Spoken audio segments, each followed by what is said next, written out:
Assalamualaikum warahmatullahi wabarakatuh. Saya Friska Nurwidianti dari kelas 1A D3 Teknik Sipil dengan nomor BP 2001022017 akan mempresentasikan tentang aplikasi syariah puasa. Puasa artinya menahan atau mencegah. Puasa adalah menahan diri dari makan dan minum serta segala perbuatan yang bisa membatalkan puasa, mulai dari terbit fajar hingga terbenam matahari, dengan syarat tertentu untuk meningkatkan ketakwaan seorang muslim. Berpuasa merupakan salah satu dari 5 rukun Islam. Syarat wajib puasa yang pertama beragama Islam, yang kedua berakal sehat, yang ketiga balik atau sudah cukup umur, dan yang terakhir mampu melaksanakannya. Dan syarat sah puasa yang pertama Islam atau tidak murtad, yang kedua mumayyiz, dapat membedakan yang baik dan yang buruk, yang ketiga suci dari haid dan nifas khusus bagi wanita, yang keempat mengetahui waktu diterimanya puasa, dan yang kelima bukan pada hari-hari yang diharamkan seperti pada hari raya Idul Fitri, hari Tasyrik, dan hari raya Idul Adha. Puasa sunnah. Yang pertama adalah puasa Asyura. Puasa Asyura dilakukan pada 10 Muharram setiap tahun. Keutamaan puasa Asyura adalah menghapuskan dosa-dosa kecil yang sebelumnya. Diriwayatkan oleh Abu Qatadah Al-Ansari ketika Nabi ditanya soal puasa sunnah ini, beliau menjawab, puasa Asyura akan menghapus dosa-dosa yang lampau. Yang kedua, puasa 6 hari pada Syawal. Puasa sunnah 6 hari di Syawal selepas Ramadan, ganjarannya bagi orang yang berpuasa sunnah pada Syawal adalah seperti orang yang berpuasa penuh tanpa batal. Yang ketiga, puasa 8 atau Tarwiyah dan 9 atau Arafah di bulan Zulhijjah. Keutamaan puasa Tarwiyah dan Arafah tergambar dalam hadis yang diriwayatkan oleh Ibnu An-Najjar dan Abdullah bin Abbas bahwa Nabi bersabda, puasa pada hari Tarwiyah atau Zulhijjah akan mengampuni dosa yang lalu, sedangkan puasa pada hari Arafah 9 Zulhijjah akan mengampuni dosa 2 tahun. Hadis riwayat Tirmizi. Yang keempat, puasa Senin dan Kamis. Dalilnya adalah sabda Nabi Muhammad, berbagai amalan dihadapkan kepada Allah pada Senin dan Kamis, maka aku suka jika amalanku dihadapkan kepadanya dalam keadaan aku sedang berpuasa. Hadis riwayat Tirmizi. Yang kelima adalah puasa Nabi Daud.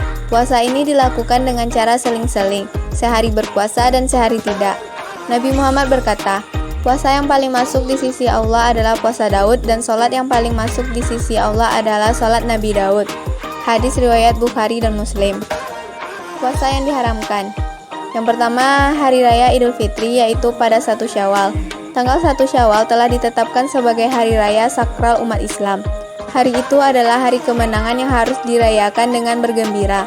Karena itu, syariat telah mengatur bahwa pada hari itu tidak diperkenankan seorang untuk bersaum sampai pada tingkat haram. Meski tidak ada yang bisa dimakan, paling tidak harus membatalkan saumnya atau tidak berniat untuk saum. Yang kedua, hari raya Idul Adha, yaitu pada 10 Zulhijjah. Hal yang sama juga pada tanggal 10 Zulhijjah sebagai hari raya kedua bagi umat Islam. Hari itu diharamkan untuk bersaum dan umat Islam disunahkan untuk menyembelih hewan kurban dan membagikannya kepada fakir, miskin, dan kerabat serta keluarga, agar semuanya bisa ikut merasakan kegembiraan dengan menyantap hewan kurban itu dan merayakan hari besar, hari-hari tasyrik, yaitu 11, 12, dan 13 Zulhijjah. Yang ketiga yaitu hari Syak, yaitu pada 30 Syakban. Yang keempat, puasa selamanya. Yang kelima, wanita saat sedang haid atau nifas. Dan yang terakhir, puasa sunnah bagi wanita tanpa izin suaminya. Berikutnya, hikmah puasa. Yang pertama, meningkatkan ketakwaan kepada Allah Subhanahu wa Ta'ala. Yang kedua, hikmah puasa Ramadan bisa lebih qanaah. Qanaah adalah rela atau menerima takdir yang diberikan oleh Allah. Yang ketiga, latihan mengontrol hawa nafsu. Selama berpuasa, setiap orang diminta untuk menjaga hawa nafsu dan melindungi diri dari godaan setan.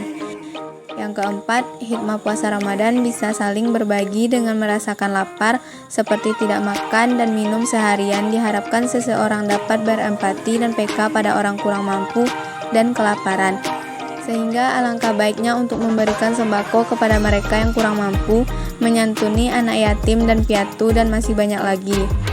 Yang kelima, puasa baik bagi kesehatan jasmani. Dengan berpuasa, kebutuhan rohani akan kedekatan dengan Allah dapat terpenuhi.